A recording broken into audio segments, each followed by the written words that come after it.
Pour renforcer sa compétitivité régionale et pour accroître sa recette portuaire, le port de Luanda, en Angola, a officiellement lancé les préparatifs pour le dragage de son terminal polyvalent afin d'emporter la profondeur à 16 mètres contre 10 mètres actuellement. Ce dragage, selon les autorités angolaises, permettra d'accueillir des porte-conteneurs Super Post Panamax capables de transporter jusqu'à 14 000 EVP.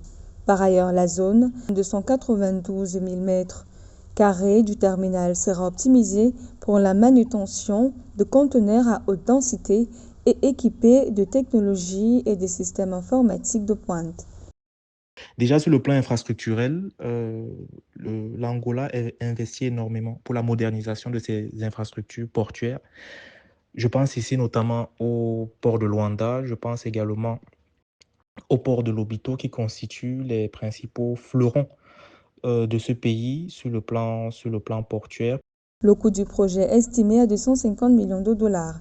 Une fois terminé, le terminal modernisé augmentera sa capacité de manutention de conteneurs de 25 000 EVP à 350 000 EVP et ses volumes roro à plus de 40 000 véhicules selon l'exécutif angolais. Le port de Luanda gère environ 76% des conteneurs et des marchandises générales de l'Angola, en plus de servir de passerelle vers la chaîne d'approvisionnement maritime pour des voisins tels que la République démocratique du Congo, presque enclavée, et la Zambie, pays enclavé. L'Angola n'est pas le seul pays africain qui ait l'accès à la mer. L'Angola est conscient de cette concurrence-là et c'est fort donc de cette concurrence que l'Angola euh, euh, occupe d'ores et déjà une position significative en ce qui concerne le marché portuaire africain, mais cette position pourrait être consolidée dans les prochaines années au regard des investissements massifs qui sont mis en place par ce pays pour améliorer le plateau technique de ces différentes infrastructures portuaires.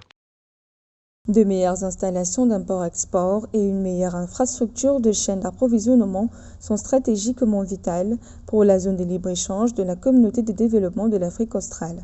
En modernisant le port de Luanda, l'Angola, qui est sur le point de rejoindre cette zone, aura plus de chances de tirer le maximum de cette communauté économique régionale.